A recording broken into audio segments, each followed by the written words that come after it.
Experiment, The Untold Story, Part 2.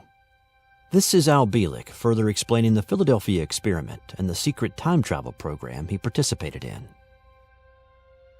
The thing was a bit of a shock because here we were just working with Van Neumann 43, who was a young man essentially, and here we see Van Neumann 83, an old man, who knew we were coming, knew what it was all about.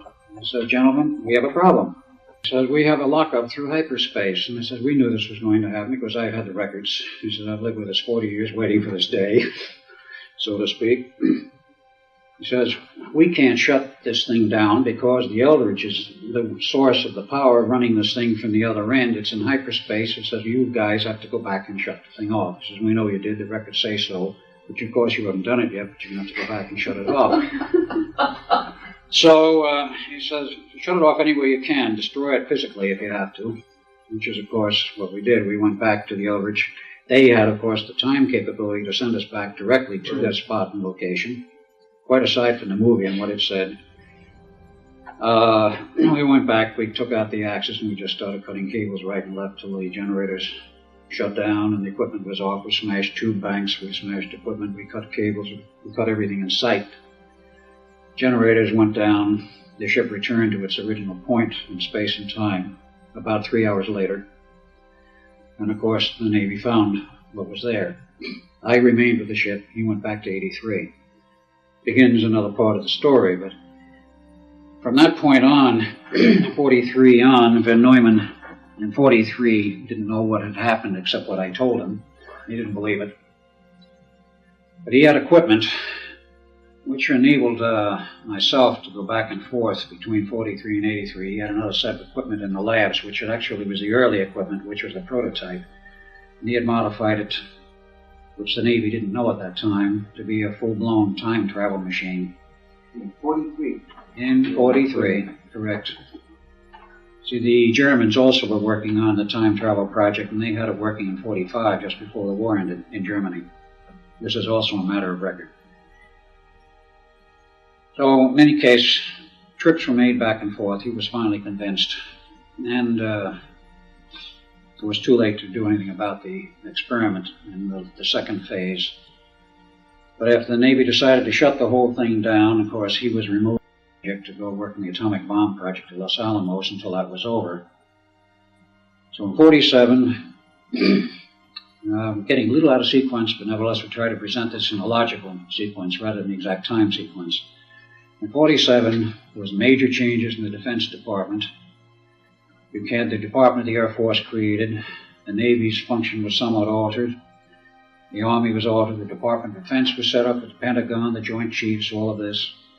And somebody, after Hal Bowen was retired, in the new structure of the Navy with the Department or Office of Naval Research said, "Well, let's go back and find out what the blazes really happened with the Eldridge and this whole project. The war is over. We haven't got anything else to do. Let's see if we can find out what it was about and maybe salvage something out of this if it's possible." So they said to Van Neumann, "Go take another look at this thing. You've got all the time you want. There's no war on. Take your time. Be thorough. What happened? What went wrong? What do we do about it, if anything?" So he says, "All right. Now, I will take a look at it."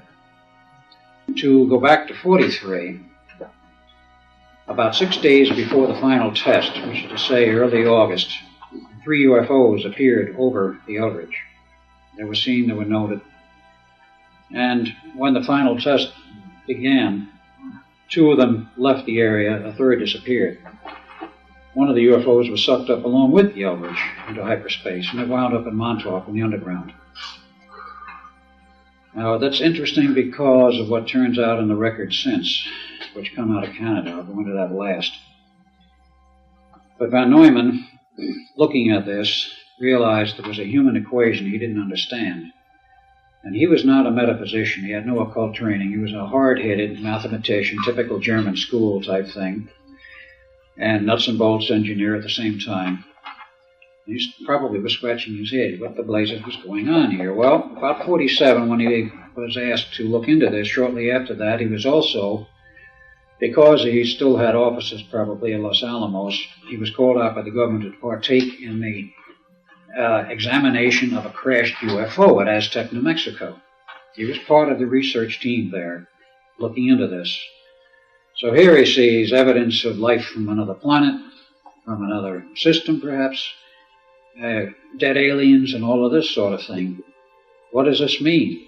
Well, another one occurred approximately a year later, again at Aztec, and then there was another one at Roswell later. But the second one at Aztec that came down, the first one apparently had some of the little grays as they've become to be known since, all dead. The second one that came down had at least one live occupant still in it. Did they come down in the same place? Or in New Mexico, in the same general area of Aztec, yes. The reason being that, from what we can learn now, is our radar systems were affecting their drives. And when it was found out that we could do it, apparently some of the people in the government started doing this deliberately. We're not sure that that's exactly what happened. Did they both come down on that plateau in Aztec? Yeah, they came down in the same general area. Apparently because of a radar system not too far away. Right. So the second one crashed, but it had a survivor on it. And apparently this one was not with the same group. And when Neumann got to talk with this one, and he told him all about his problem. Van Neumann's problem with the whole experiment. And he said, I'll give you some clues as to how you're going to have to solve it. He says, you're going to have to solve it. So how the communication was set up, I don't know. But Van Neumann got his clue from that. He was badly shaken. He learned enough that he had to go back and start from page one and learn his metaphysics, his occult theory, everything regarding the human psyche. And he was told this, apparently. And I'm speculating in part. But he learned that he had to go back and do his homework on metaphysics. When he did this, he found out what the real nature of the problem was. And the real nature of the problem was esoteric. When you get a good night's sleep on a Nectar mattress, you give your brain the rest it needs. But it's also very real. First of all, the ship, in order to partake of this experiment, in order to create these fields, you were actually doing a rotation of the space-time fields. You can only do this if you have the equipment to generate these fields, and you can only generate them if you have a zero-time reference. None of the energies can be created and synchronized without a zero-time reference generator, and that was the first thing they had to have, and that was developed by Tesla in the 20s. Now, the ship had a zero-time reference. The ship was locked to this thing with the fields because the fields surrounded the ship. So there was no problem. The ship was locked to this. And when the thing came down, the zero-time reference brought everything back to the same point. But humans also have a time reference. Now, they're not locked as to a zero-time reference. They're locked to the point of conception. Every individual who is conceived and then goes on through the gestation period and is born is locked to the time stream, as we call it, and is locked to it so that he can relate to the society and the civilization around him and flows at the same rate as everyone else and has a reference. That reference remains throughout his life until he or she dies, at which point the soul goes onward and it can come back and reincarnate theoretically, either past or future. But these time references are somewhat fragile. When you start pumping megawatts of power and actually pulse those into the gigawatt region, the type of energies which will affect the mind and the psyche and the spirit, you disrupt these references. So what happens? The references for the individuals were disrupted. They are still within the ship's field, so they are not lost. They don't float off into space at that point. But when the ship's fields come down, if those individuals' references are knocked loose, as everyone on deck was, and those below, behind the steel barriers, so to speak, which are shields against both the RF and magnetic energies, they were not affected, and we weren't because of that. And it's not an instantaneous effect either. Those who were floating on the decks lost their references, so when the ship came back to its normal space-time, the individuals didn't float back in the exact same reference. They could have been anywhere. If they happened to be in the space where the ship materialized a steel deck or a steel bulkhead, then the steel of that bulkhead was in their bodies as the body finally rematerialized. If they floated off into space, they floated off into space and didn't come back at all. So that was the problem which Van Neumann faced. How do you lock the time references for the individuals to the whole system, the ship's references? How precisely he saw that, I don't know, but he did know that he had to use a computer to synchronize the whole business. He had to find a means to lock the individuals in. This required some knowledge of metaphysics. And it also required a computer, which did not exist at that time. So we went and developed a computer in the labs at the Institute. first modern electronic computer. It was developed by von Neumann in 1950. And the first full working model was 52. And they developed a model. Apparently, they went to the Navy with a whole new system. In 53, they performed a test with another ship, name unknown, which was totally successful. And the individuals did not go wandering off into space. They didn't perish. They didn't get violent. They didn't become nauseous. Everything was normal the way they wanted it. So what happens? The Navy says, we finally got it. They canceled Project Rainbow, which was the name for the project from 1940 on, and it became Project Phoenix. So this became, in part, Project Phoenix P1, and it also went into P2. But this is where the Philadelphia experiment, Project Rainbow, became part of P1 and became parallel with certain other work going on at Brookhaven. Now, one of the problems, of course, that developed, and the thing that the Navy had to look at, was what happened to the personnel. Hoover became thoroughly interested in the whole business. He set up the whole team to research the business, and he went back into the records. The Navy was confronted with a totally new and unique situation. Very high-powered equipment affecting the minds and the physiology of sailors and men, which they had never had any experience with before. They said a lot came out of that. Well, a lot did, but he didn't talk about what came out of it. Out of that came work which led to the mind research programs later, and all of the other things which expanded from P1 on. And they also found that certain aspects of the whole Philadelphia experiment and restudy involved mind potentialities for mind control, certain other things which they noted where some of these people faded out of our reality and then would fade back in a totally involuntary manner. Very strange phenomena, but all of this became part of a larger research program later. So the thing was salvaged in that sense. It also went on and became the basis as expanded for the development into the stealth program and a lot of other programs which are very sensitive and we'll go into.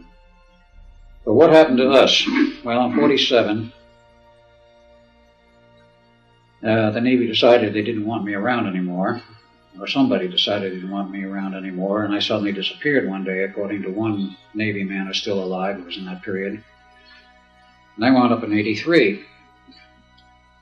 And in the interim, now this becomes very difficult to understand at this point. Here I was in 83, just sent there from 47. I was already there in 83 working on the Phoenix project because of another huge time loop.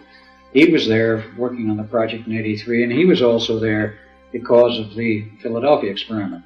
So they had to take great pains to keep myself and myself apart, if you understand what I'm saying, and himself apart. Because of two people running through a time loop, the same person, absolutely, through a time loop, meet each other, it's a disaster. So they took a great deal of trouble to keep us apart. But in any case, they sent me to 83.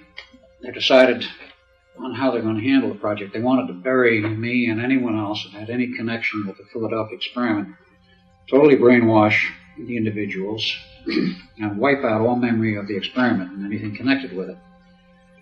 So they did that to me, and in the meantime they had also developed some other hardware which was known as the age regression techniques.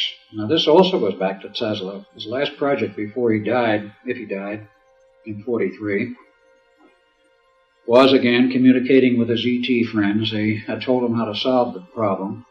He went on and developed a system for what he thought would resolve the problem with the sailors or anyone on board these ships after the experiment, if they had lost their time locks, to reestablish them in another point, possibly, where it would be more stable.